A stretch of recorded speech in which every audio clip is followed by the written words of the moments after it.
एथेन्सर गणतंत्र जहाकू प्राथमिक गणतंत्र बा डायरेक्ट डेमोक्रेसी बोली मध्य कहुए। प्राचीन ग्रीसर एथेन्स सहर में विकास पाइथिला। यह मानव सभ्यतार प्रथम गणतंत्र रूप में परिचित होइथिला और आधुनिक गणतंत्र व्यवस्थार प्रति अपार प्रभाव पकाई। एथेन्स गणतंत्र प्राय 5म ख्रीष्टपूर्व शताब्दी स्थापित होइथिला और एथिला एक यही सहरर गणतंत्र ଯେଉଁଠାରେ ନାଗରିକମାନେ ସିଧାସଳଖ ଭାବରେ ନିର୍ବାଚନ ପ୍ରକ୍ରିୟା ଓ ରାଜନୈତିକ ନିର୍ଣ୍ଣୟରେ ଅଂଶଗ୍ରହଣ ମଧ୍ୟ କରିଥିଲେ। ମୁଁ ଶଶିକାନ୍ତ ଆପଣମାନଙ୍କୁ ଓଡ଼ିଆ ୟୁଟ୍ୟୁବ୍ ଚ୍ୟାନେଲକୁ ସ୍ୱାଗତ।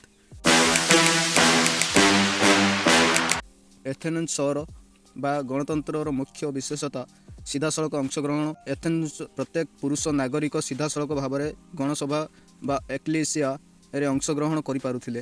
ଏହି ସଭାର ରାଜ୍ୟର ମୁଖ୍ୟ ନୀତି ଓ ନିର୍ଣ୍ଣୟ ଗ୍ରହଣ କରାଯାଇଥିଲା। ନାଗରିକ ଅଧିକାର गोटे स्वतंत्र एथेनीय पुरुष जदि 18 बयस होइथिए से भोट देवार अधिकार रखिथिला। महिला माने ओ दास माने ओ आदिवासी माने एथिरे अंश नेबार अधिकार नथिला।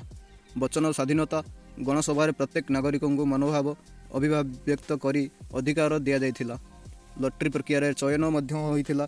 बहुत श्रेणी राजनैतिक एवं प्रशासनिक पदवी पर चयन प्रक्रिया लॉटरी माध्यम होइथिला, जहाँ समस्त वो समान अवसर को उत्साहित करुला। न्याय व्यवस्था नागरिक माने न्याय मंत्रालय और न्याय देवाई प्रक्रिया अंशग्रहण करुले। न्याय देवाई लॉटरी रे चयन होइथिला।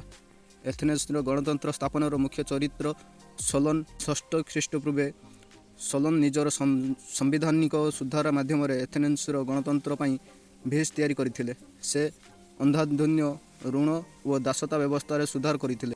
क्लेस्थेनिस से को गणतंत्र पिता बोली कहुए। तांकर सुधार मान 507-508 ख्रीष्टपूर्वे एथेन्स गणतंत्र को संगठित एवं मजबूत करथिला।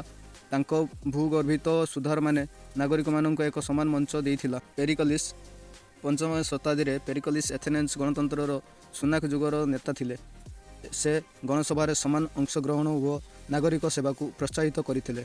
सफलतार समाधान एथेन्स गणतंत्र समानता और नागरिकता अधिकार प्रति महत्व देवा द्वारा लोकशासन आधुनिक धारणा को गभीर प्रभाव पकाइथिला। यह सत्वे एथेन्स गणतंत्र महिला माने और दास माने और आदिवासी और अनागरिक मानू अधिकार न दे सीमाबद्ध थिला।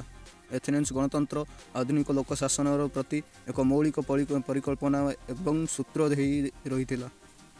आपण मैंने यही कैटेगरी वीडियो देखा आम चैनल को लाइक कमेंट एवं सब्सक्राइब एवं शेयर करूँ।